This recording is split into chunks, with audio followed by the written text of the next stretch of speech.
Olá pessoal, tudo bem? Estamos aqui em nosso segundo vídeo no canal Caos Canônico, e nesse vídeo aqui nós vamos explicar uns termos principais que nós comentamos no primeiro vídeo que nós fizemos, falando sobre o nosso tema, certo?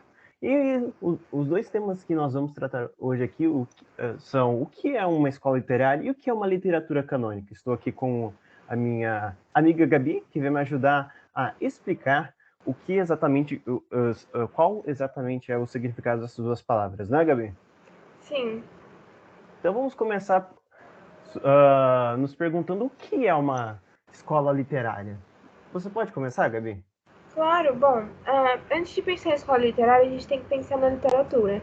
Sendo que a literatura vai ser a expressão do pensamento do homem de acordo com o período histórico que ele vive, como a gente disse no primeiro vídeo. Então a gente tem que pensar que a escola literária vai estar relacionada com a época em que o homem vai estar vivendo. Então, por exemplo, a gente tem a escola literária que acontece no século XIX. As duas que a gente tem é o romantismo e o realismo. Existe uma mudança muito grande entre essas duas escolas literárias, porque houve uma mudança no pensamento do homem, desenvolvimento científico, desenvolvimento tecnológico. As escolas literárias vão estar relacionadas nisso. Exatamente. Muitos devem pensar, uma escola literária simplesmente é uma época em que autores escreveram um certo tipo de livro e esse livro deu nome a essa época. Não, não. Uma escola literária é muito mais do que isso. Além de livros, é o pensamento do homem num determinado tempo histórico, né? E a influência do homem nesse meio. O que ele pensava, como ele agia, quais eram os costumes, quais eram os acontecimentos históricos. Então, existe muito conteúdo em uma única escola literária. Ela é são muito mais do que simples obras que se tornaram famosas ou algo do tipo, né, Gabi? Exatamente. Esse desenvolvimento, essa expressão do pensamento do homem da época foi fundamental para o nosso desenvolvimento, porque sem ela a gente não teria nenhuma gravação, nenhum nada que assim teria deixado gravado essa parte da história, porque a literatura é fundamental para a gente entender como o mundo funcionava e como ele funciona hoje, se baseando nisso. A gente pode tomar como vertente a ideia do romantismo ou do realismo, porque no realismo teve um desenvolvimento científico, porque aconteceu no século XIX, junto com a Revolução Industrial, a Revolução Francesa, a ideia de igualdade e fraternidade. No século XIX, no final do século XIX, aqui no Brasil, teve a abolição da escravatura em 1888, a questão tem muitas questões, essa ideia da quebra do romantismo para o realismo, tudo isso, desenvolvimento do pensamento da época, como as pessoas são representadas. É fundamental a gente prestar muita atenção na escola literária do livro que a gente está lendo, porque muitas das características que a gente vai ver no livro vão estar inclusas por conta do período que ele estava inserido. E a escola literária trata disso, trata dessa representação do pensamento humano, do homem da época, levando em consideração toda a evolução histórica. De fato, Gabi, de fato, tudo que você disse é da mais pura verdade, falando sobre o que é uma escola literária, correto?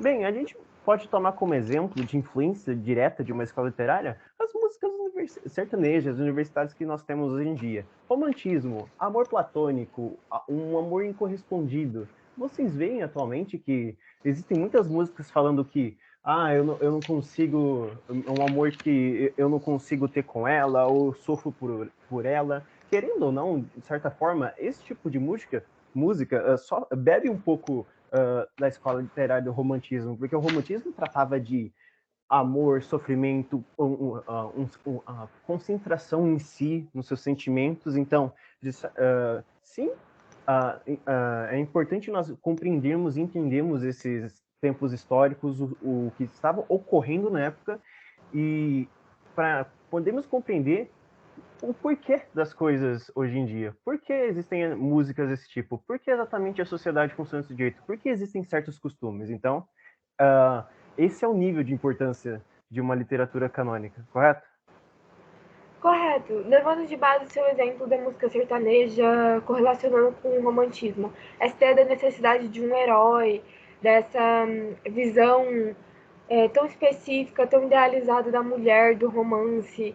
Essa ideia de que a gente tem que sofrer por amor, que o amor é uma coisa tão idealizada, tão real.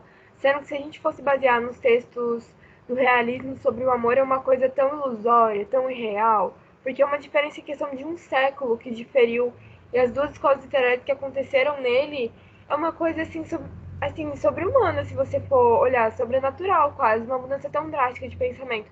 Claro que durante a literatura foi gradual essa mudança. Não foi assim, Naturalmente. agora eu fiz romantismo, bora escrever coisa realista. Não, não foi. O Foi pensamento uma humano é mudança. contínuo, ele não muda de um dia Isso, para a noite, né? exatamente. Foi uma coisa gradual. Mas é uma coisa que quando você pega, presta atenção nos detalhes e percebe, é fundamental. E essa ideia de que mudou de uma visão tão romântica, tão fundamentada no homem, da idealização de um romance, de um herói nacional, que tinha, nessa época já mexia muito com a ideia de herói nacional falando dos índios, e também teve a ideia da elite querer. Ai, qual é o termo correto? Só um momento, deixa eu olhar as minhas anotações. Tá nas minhas anotações.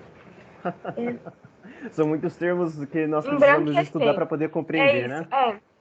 sim. Essa ideia de que a elite queria embranquecer a população, porque boa parte da população brasileira da época do século XIX era multirracial. Em maioria era composta por negros. É. Então essa Mas, enfim, ideia. explicado o que é uma literatura canônica, Não, a gente nós explicou que vamos. é uma escola Uma escola literária. Calma, literária, amigo. nós vamos agora tentar comentar o que é uma literatura canônica, o porquê esse registro, qual a importância desse Essa era a registro palavra, desses fatos registro. históricos que ocorreram nesse período de tempo, né, Gabi? Vamos comentar um pouco sobre isso? Sim, você pode começar a discussão, até porque você fez uma iniciação científica com tal tema. Eu tô aqui nessa parte da discussão só para fazer alguns comentários pontuais. Certo. Bem, inicialmente vocês perguntam, o que é uma literatura canônica? Bem, basicamente, o cânone se dá por uma obra por ter o poder de transcender o tempo devido ao seu conteúdo, devido à sua importância na transcendência dos pensamentos, de informação. Nós aqui no nosso trabalho, nós vamos trabalhar mais com o pensamento da escola literária realista, principalmente com o livro Dom Casmurro de Machado de Assis. Esse livro passa muito pensamento idealizando a objetivação social, a problematização de que a sociedade não está bem, dando foco nos problemas dos seres humanos.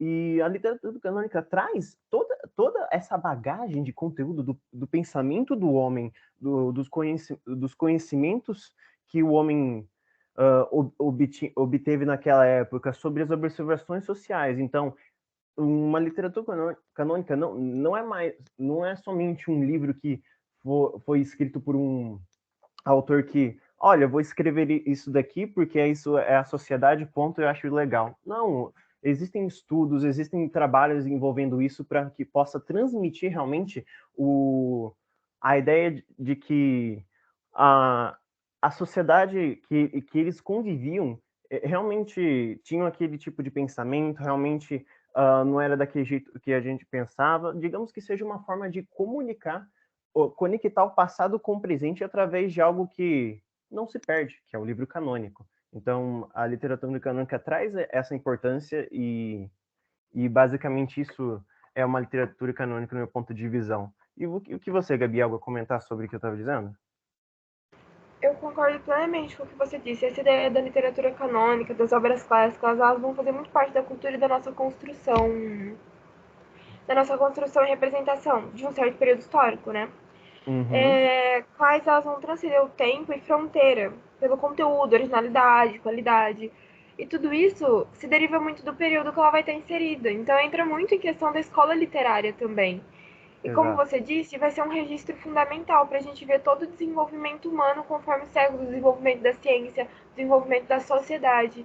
Porque se a gente parar e for analisar o desenvolvimento da sociedade do século XIX, no período realista, pelos livros do autor Machado de Assis, como a gente vai fazer nesse trabalho, a gente vai perceber que muito do que acontecia naquela época, da ideia já da escola literária realismo como a crítica à burguesia, ainda tem e existe muito, porque no livro que a gente vai analisar, como você disse, Dom Casmurro, que seria o primeiro livro que a gente analisaria no perfil, e que idealmente nessa semana a gente vai tentar fazer, a gente pode pegar como base a crítica do casamento burguês que é feito no livro.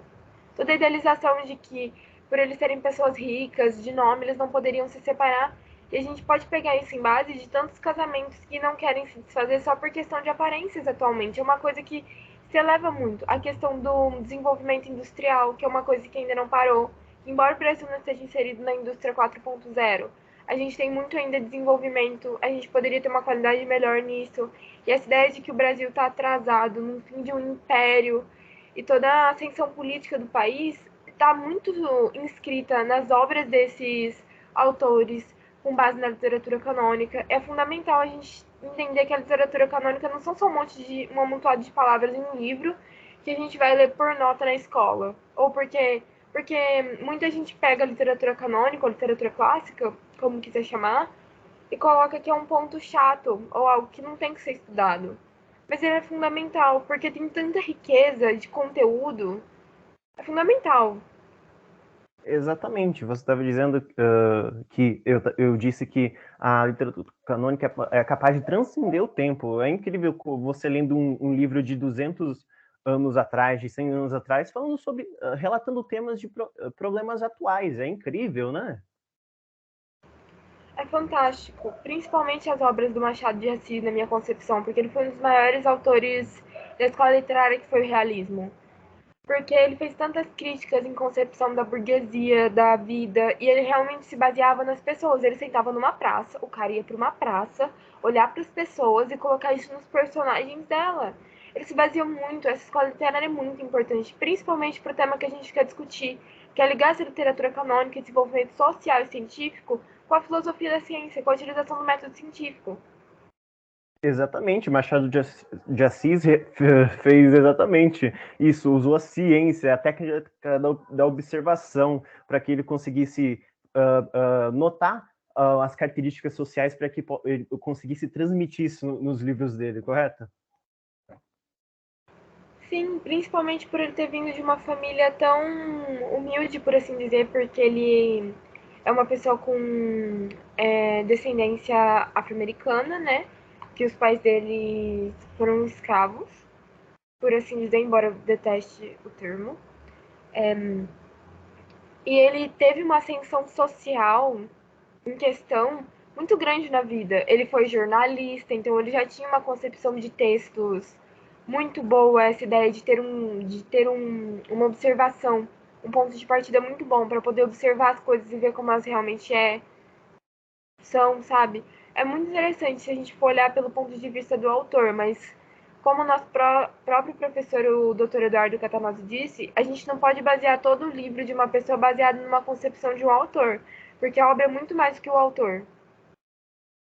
Exatamente, muito bom. E caso vocês queiram conhecer mais, saber o embasamento que a gente teve para abrir essa discussão, para ter essa explicação, nós pretendemos colocar os arquivos, os links de nosso trabalho, de estudos, PDFs, provavelmente na descrição do nosso vídeo, ou iremos fazer posts em relação a isso, nós veremos. Mas, enfim, todas essas informações que nós trazemos para vocês simplesmente não foram obtidas por nossos pensamentos ou simples pesquisas supérfluas. Nós estudamos artistas, escritores, pessoas especializadas que conseguissem trazer esses pensamentos, esses conhecimentos que nós trazemos nesse vídeo. Então, de fato, existe uma metodologia científica aqui. Nós simplesmente estamos tentando exemplificar o significado dessas coisas. Mas, enfim, algo a mais comentar, Gabi? Não, acho que eu tô satisfeita com o resultado dessa discussão. E eu espero que tenha ficado clara a mensagem que a gente quer passar. De fato, espero que vocês tenham conseguido compreender a importância de uma literatura canônica, o que é uma escola literária, quais as influências, o que elas implicam na sociedade atual, o que elas transmitem, o que um livro canônico realmente significa, mais do que um montado de palavras que muitas vezes podem ser muito difícil. E, enfim, obrigado, pessoal, por assistirem e deixem um like, sigam no nosso Instagram e muito obrigado. E como o Alô disse, a gente vai deixar todas essas referências ou aqui ou no nosso perfil do Instagram. E provavelmente vai estar aparecendo na tela aqui do vídeo, porque a gente resolveu não fazer a utilização de imagem e tentar fazer vídeos mais curtos, embora essas discussões podem se prolongar um pouco. Enfim, tchau, pessoal. Tchau, tenha um bom dia.